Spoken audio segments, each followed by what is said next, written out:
Hi అండి, this is Kavya. ఈరోజు నేను మీకు ఈ వీడియోలో మష్రూమ్ కర్రీ ఎలా చేయాలో చూపించబోతున్నాను.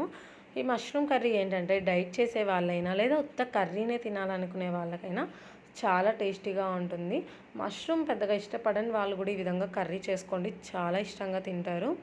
ముందుగా ఈ కర్రీ చేయడానికి ఈ విధంగా మష్రూమ్స్ కొన్ని తీసుకొని బాగా వాష్ చేసేసుకొని దాని మీద ఉన్న పీల్ అంతా చిన్నగా తీసేసుకోవాలి.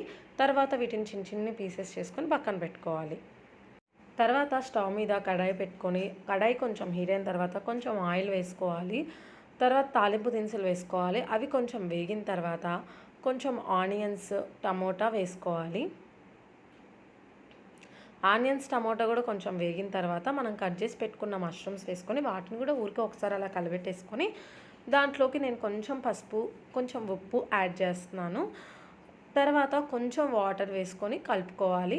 వాటర్ ఎక్కువ వేయకూడదు, ఎందుకంటే తర్వాత మష్రూమ్లో నుంచి కూడా వాటర్ వస్తుంది కాబట్టి ఎక్కువ వాటర్ యాడ్ చేసుకోకూడదు. ఒక చిన్న గ్లాస్ వాటర్ యాడ్ చేశాను నేను అంతే.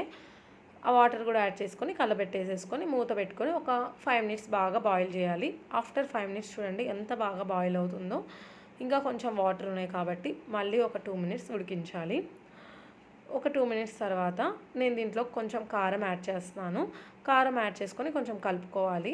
లైట్గా వాటర్ ఉంది, మీకు కావాలి అంటే ఇలానే దించేసుకోవచ్చు, లేదు అంటే వాటర్ అంతా ఉడికే వరకు బాయిల్ చేసుకోవచ్చు. అంతే friends, tasty tasty mushroom curry ready అయిపోయింది. ఈ కర్రీ అన్నం చపాతీలోకి కూడా చాలా బాగుంటుంది. కాకపోతే అన్నంలోకి చపాతీలోకి కావాలి అంటే కొంచెం స్పైసెస్ ఇంకా యాడ్ చేసుకోవాలి. నేను దీంట్లోకి ఏం పెద్ద యాడ్ చేయలేదు, ఎందుకంటే ఇది ఓన్లీ కర్రీగా తినే వాళ్ళ కోసమే కాబట్టి నేనేం పెద్దగా యాడ్ చేయలేదు. మనం అన్నం చపాతీలోకి కావాలంటే దాంట్లోకి నచ్చినట్టుగా మనం ఏవైనా యాడ్ చేసుకోవచ్చు. అంతే ఫ్రెండ్స్, తర్వాత దీన్ని లాస్ట్లో కొత్తిమీరతో గార్నిష్ చేసుకుంటే సరిపోతుంది. అంతే, tasty tasty mushroom curry ready అయిపోయిందండి. ఈ వీడియో మీకు నచ్చితే లైక్ చేయండి, అలానే కర్రీ ట్రై చేసి ఎలా ఉందో నాకు కామెంట్ చేయండి.